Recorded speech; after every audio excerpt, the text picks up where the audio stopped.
சொக்கலிங்கமும் லிங்கேஸ்வரனும் தன்னை தேடி இந்த ஊர் வரை வந்துவிட்டார்கள் என்ற உண்மை புவனாவின் மனதை அமைதியாக இருக்க விடவில்லை. வெளியில் அவள் நடந்து கொண்டிருந்தாலும் அவளது எண்ணங்கள் அனைத்தும் அங்கேயே சிக்கி கிடந்தன. அதிலும் ஆகாஷ் சொன்ன வார்த்தைகள் இன்னும் அவளது மனதை கிழித்து கொண்டிருந்தன.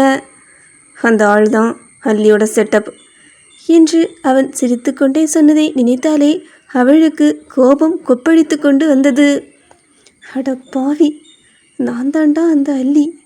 உனக்கு உண்மை தெரிஞ்சா இந்த மாதிரி பேசுவியா என்று உள்ளுக்குள் புலம்பிக் கொண்டே வீட்டை நோக்கி நடந்தாள் அவள். அவள் முன்னால் நடந்து கொண்டிருந்தாள். ஆகாஷ் அவளுக்கு பின்னால் அமைதியாக நடந்து கொண்டிருந்தான். வீட்டின் வாசலுக்கு இன்னும் சில அடிகள் மட்டுமே இருந்தன. புவனாவோ வேறு ஒரு யோசனையில் ஆழ்ந்தபடி நடந்து கொண்டிருந்தாள். திடீரென்று தரையில் பதிந்திருந்த அவளது கால்கள் அந்தரத்தில் மிதந்தன. ஆ, ஆகாஷ் என்று திடுக்கிட்டு கத்தினாள். அவள் கத்துவதற்குள் அவனது 2 கரங்களும் அவளை லாவகமாக தூக்கி கொண்டன. ஆகாஷ், என்ன பண்றீங்க? விடுங்க என்று அவள் நெளிந்தாள். ஏன், அன்னைக்கு தூக்குனப்ப சுகமாக இருந்துச்சு, இன்னைக்கு மட்டும் என்னடா இவ்வளவு எதிர்ப்பு என்று அவன் குறும்பாக கேட்டான். புவனா உடனே முகத்தை திருப்பிக் கொண்டாள். அன்னைக்கு நான் மயக்கத்தில் இருந்தேன் என்று உதட்டை சுளித்தாள் அவள். நல்ல மயங்குனடி, இந்த வாய் தானே பொய் பொய்யா சொல்லுது என்று சொல்லி சிரித்தவன் அவளது உதடுகளை மெதுவாக கடித்தான். ஆகாஷ் என்று அவள் அதிர்ச்சியோடு அவன் மார்பில் கையை வைத்தாள். ஆகாஷ், நம்ம வெளியே இருக்கோம் என்று வெட்கத்தோடு முணுமுணுத்தாள் அவள். ஆகாஷோ சுற்றிலும் ஒரு பார்வை பார்த்துவிட்டு புவனாவின் முகத்தை நோக்கி குனிந்தான். இது என்னோட கோட்டை, இதுக்குள்ள யாரும் வர முடியாது என்று பெருமையாக சொன்னான். உடனே புவனாவோ சிரிப்பை அடக்க முடியாமல் அவன் கழுத்தை சுற்றி கொண்டாள். எது, இந்த ஓட்டு வீடும் சுற்றி இருக்கிற 4-5 தவளைங்களும் சேர்ந்தது உங்களோட கோட்டையா என்று கிண்டலாக கேட்டாள் அவள். ஏன், உனக்கு அரண்மனை மாதிரி வீட்டில் இருந்தால் தான் பிடிக்குமா என்று அவன் புருவத்தை உயர்த்தினான். அந்த கேள்வியில் ஒரு சிறிய தயக்கம் இருந்தது. அவனுக்கே தெரியாமல் இருந்த அந்த தயக்கத்தை புவனா தெளிவாக புரிந்து கொண்டாள். ஒரு நொடி அமைதியாக அவனை பார்த்தவள் மெதுவாக முன்னே குனிந்து அவன் நெற்றியில் தன் நெற்றியை முட்டினாள். எனக்கு ஆகாஷ் கூட இருந்தால் போதும், எங்கே இருந்தாலும் பிடிக்கும் என்று சொல்ல அந்த வார்த்தைகள் ஆகாஷின் முகத்தில் ஒரு வேறு விதமான ஒளியை கொண்டு வந்தன. அந்த பெண் பணமோ சொத்தோ எதுவும் இல்லாமல் அவனை மட்டுமே விரும்புகிறாள் என்ற உணர்வு அவன் மனதை நிரப்பியது.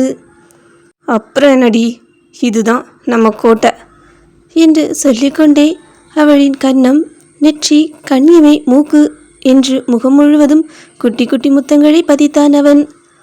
ஐயோ ஆகாஷ், விடுங்க என்று வெட்கப்பட்டவள் அவன் மார்பில் முகம் புதைத்து கொண்டாள். அப்படியே அவளை தூக்கியபடி வீட்டிற்குள் நுழைந்தான் அவன். வாசலை அடைந்ததும் காலாலேயே கதவை தள்ளி மூடினான். கதவு சத்தமிட்டு அடைந்தது. அந்த சத்தத்தில் புவனாவின் இதயம் வேகமாக துடித்தது. ஏனோ இன்று அவனது கண்களில் இருந்த பார்வை வேறுபட்டிருந்தது. மருத்துவமனையின் பரபரப்பு இல்லை, கலாவதியின் பிரச்சனையும் இல்லை. அந்த நொடியில் அவன் வெறும் ஆகாஷ், அவள் அவனுடைய மனைவி, அவ்வளவுதான். அவளை இன்னும் கீழே இறக்காமல் நின்றவன் மெதுவாக கேட்டான். என்ன யோசனை? ஒன்றுமில்லையே. பொய் சொல்கிற? நிஜமா ஒன்றும் இல்லை. உன்னோட முகம் வேற ஏதோ கதை சொல்லுது என்று அவன் சிரித்தான். புவனாவோ அவன் கண்களை நேராக பார்த்தாள். எத்தனை காயங்களோடு இந்த மனிதன் வாழ்ந்திருக்கிறான், எத்தனை ஏமாற்றங்களை கடந்து வந்திருக்கிறான். ஆனால் இப்போது குழந்தை போல சந்தோஷமாக சிரிக்கிறான். அந்த சிரிப்பை பார்த்தவளுக்கு உள்ளே ஏதோ உடைந்து கொண்டே இருந்தது. உண்மையை சொல்ல முடியாத குற்ற உணர்வு, அதே நேரத்தில் அவனை இழந்துவிடக்கூடாது என்ற பயம், இரண்டும் சேர்ந்து அவளது மனதை அழுத்தியது. இது எதையும் உணராத ஆகாஷோ, என்னடி இவ்வளோ சீரியஸாக பார்க்குற என்று கேட்டான். புவனாவோ உடனே சிரிப்பை வரவழைத்து கொண்டாள். ஒன்றுமில்லை டாக்டரே. என்ன டாக்டரா? ஆமாம். இப்போ கூட டாக்டரா என்று அவன் போலியாக கோபப்பட்டான். அப்போ என்ன சொல்லணும்? என்னங்கன்னு என்று அவன் கண் சிமிட்டினான். அவளோ வெட்கத்தில் முகத்தை திருப்பிக் கொண்டாள். ஆகாஷ், சொல்லு. நீங்கள் ரொம்ப மாறிட்டீங்க. அது நல்லதுக்கா கெட்டதுக்கா? ரொம்ப நல்லதுக்கு என்று மெதுவாக சொன்னாள் அவள். அவன் சிரித்தான். அந்த சிரிப்பில் திருப்தி இருந்தது, ஒரு நிம்மதி இருந்தது. முக்கியமாக இனி நான் தனியாக இல்லை என்ற உணர்வு இருந்தது. அவளை மெதுவாக கீழே இறக்கி நிறுத்தியவன் இன்னும் அவளது இடையை விடாமல் தன் அருகே இழுத்து கொண்டான். சரி மேடம், இப்போது நம்ம கோட்டையில் இருக்கோம். அதுக்கு என்ன? புதுசாக கல்யாணம் இருக்குல்ல என்று குறும்பாக சொன்னான் அவன். அந்த ஒரு வார்த்தையிலேயே புவனாவின் கன்னங்கள் சிவந்தன. வெட்கத்தில் முகத்தை 2 கைகளாலும் மூடிக்கொண்டாள். அவளை பார்த்து ஆகாஷ் சிரித்து கொண்டே நெருங்கினான். வீட்டிற்கு வெளியே மாலை காற்று வீசியது. குளத்தங்கரையில் தவளைகள் கத்தியது. தென்னை மரங்கள் மெதுவாக அசைந்தன. ஆனால் அந்த சிறிய ஓட்டு வீட்டிற்குள் மட்டும் 2 இதயங்கள் ஒருவரை ஒருவர் பற்றி கொண்டு உலகத்தையே மறந்து நிற்க தொடங்கியிருந்தன. மெதுவாக சுவரில் சாய்ந்து நின்றவன் அவளை இடையோடு இழுத்து தன்னை நோக்கி அணைத்து கொண்டான். அவனது கரங்களின் வலிமையில் உடல் மட்டுமல்ல, மனமும் சிக்கிக் கொண்டது போல புவனா ஒரு நொடி மூச்சை இழுத்தாள். அவளை நேராக கண்களில் பார்த்தவன் திடீரென்று, நீ யாரு என்று கேட்டான். அந்த கேள்வி மின்னல் போல வந்து அவளை தாக்கியது. ஒரு கணம் அவளது இதயமே நின்றுவிட்டது போல இருந்தது. டாக்டரே, இப்படி திடீர்னு நீ யாருன்னு கேட்டா பக்குன்னு இருக்குல்ல என்று சிரிக்க முயன்றாள். உங்களுக்கு ஏதோ பழசெல்லாம் மறந்து போச்சோன்னு கூட நினைக்க தோணுது. திடீர்னு இப்படி என்ன டென்ஷன் பண்ணாதுங்க என்று சொன்னவள் தன்னுடைய பதற்றத்தை மறைக்க முயன்று, சரி இப்போ எதுக்காக இப்படி கேட்குறீங்க என்று கேட்டாள். ஆகாஷோ மெதுவாக அவளது கன்னத்தை வருடினான். இல்லடி என்று தொடங்கியவன் ஒரு நொடி வார்த்தைகளை தேடினான். நீ யாரு என்ன எதுவுமே எனக்கு தெரியல. ஏதோ வானத்திலிருந்து இறங்கி வந்த தேவதை மாதிரி திடீர்னு என் வாழ்க்கைக்குள்ளே வந்த. நான் ஏன் உன் மேலே இவ்வளோ ஆசைப்பட்டேன்னு கூட தெரியல. என்னோட ஆசையை முழுசாக உணர்றதுக்கு முன்னாடியே என்னோட பொண்டாட்டியா என் முன்னாடி நிற்கிற. உன்னை பற்றி எனக்கு எதுவுமே தெரியலையே என்று அவன் சொல்லும்போது அந்த குரலில் காதல் இருந்தது, உரிமை இருந்தது. அதே நேரத்தில் ஒரு சிறிய ஏக்கமும் இருந்தது. புவனாவோ ஒரு நொடி அமைதியாகிவிட்டாள். உண்மையை சொல்ல வேண்டும் போல் இருந்தது, ஆனால் சொல்ல முடியவில்லை.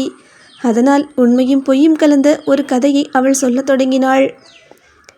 எனக்கு அம்மா அப்பா சொந்தங்கன்னு ஒரு அழகான குடும்பம் இருந்துச்சு. ஆனால் என்னோட சித்தப்பா சூழ்ச்சி செஞ்சு எல்லாரையும் கொலை பண்ணிட்டாரு. அதுக்கப்புறம் என்னையும் கல்யாணம் பண்ணிக்க தேடிட்டு இருந்தார். அவர்கிட்ட இருந்து தப்பிச்சு வந்தப்போ தான் உங்ககிட்ட மாட்டிக்கிட்டேன் என்று சொல்லிவிட்டு சிரித்தவள், இப்போ தப்பிச்சு போக முடியாத அளவுக்கு மாட்டிக்கிட்டேன் என்று கண்ணடித்தாள். ஆனால் அவளது கண்களில் தோன்றிய அந்த ஈரம் ஆகாஷின் பார்வையிலிருந்து தப்பவில்லை. அவன் உடனே அவளது முகத்தை தன் 2 கரங்களுக்குள் ஏந்தி கொண்டான். கலங்கி இருந்த கண்களின் ஓரத்தில் வழிந்த கண்ணீரை தனது விரல்களால் துடைத்தான். ஹேய் என்று மெதுவாக அழைத்தவன், இனிமே அந்த மாதிரியெல்லாம் நினைக்காத.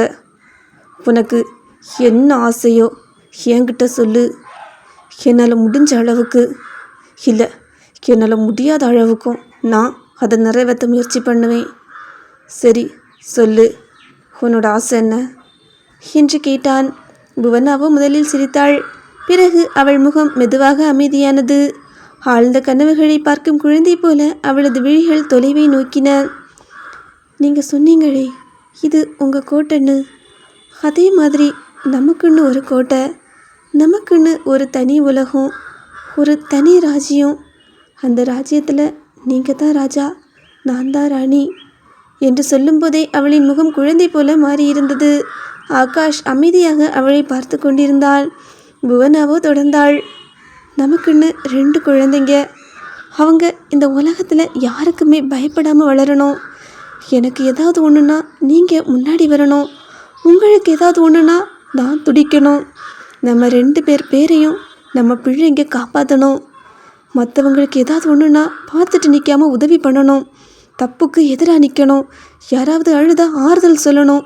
யாராவது அநியாயம் பண்ணுனா எதிர்த்து கேட்கணும்.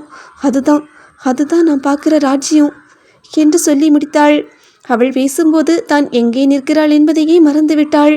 தன்னிலை மறந்து தன் மனதிற்குள் பல வருடங்களாக புதைத்து வைத்திருந்த வாழ்க்கையை வார்த்தைகளாக வெளியே கொட்டிவிட்டாள். அவள் பேசி முடித்த பிறகும் ஆகாஷ் எதுவும் பேசவில்லை. அவளை மட்டுமே பார்த்து கொண்டிருந்தான். அந்த பார்வை புவனாவுக்கு சங்கடமாக இருந்தது. என்ன, எதுக்காக இப்படி பார்க்குறீங்க என்று மெதுவாக கேட்டாள் அவள். அடுத்த நொடியே ஆகாஷ் சிரித்து விட்டான்.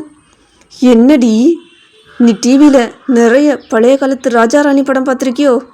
ஏதோ அரண்மனையில் இருக்கிற மாதிரியே பேசிகிட்டு இருக்க என்று கிண்டலாக கேட்டான். புவனாவின் இதயம் ஒரு நொடி தடுக்கி நின்றது. அவள் மனதில் தோன்றியது வேறு.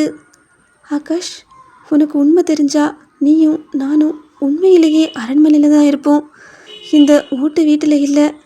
நீ நினைக்கிறத விட பெரிய வாழ்க்கை நமக்காக காத்திருக்கு என்று உள்ளுக்குள் நினைத்து கொண்டாள். ஆனாலும் அவளால் அந்த உண்மையை சொல்ல முடியவில்லை. அதனால் முகத்தில் எதுவும் காட்டாமல் சிரித்தாள். பிறகு மெதுவாக அவனது நெஞ்சில் சாய்ந்து கொண்டு, அப்படியெல்லாம் இல்லை டாக்டரே. நாம் எந்த இடத்துல இருக்கோமோ அதுதானே நமக்கு அரண்மனை. நம்ம யாரோட இருக்கோமோ அவங்க தான் நமக்கு ராஜாவும் ராணியும். அதை நினச்சி தான் சொன்னேன் என்று ஒரு வழியாக சமாளித்தாள். ஆகாஷோ அவளை ஒரு நொடி பார்த்தான். பிறகு எதுவும் கேட்காமல் அவளை இன்னும் இறுக்கமாக அணைத்து கொண்டான். அந்த அணைப்பிற்குள் ஒரு நிம்மதியும் இருந்தது, காதலும் இருந்தது.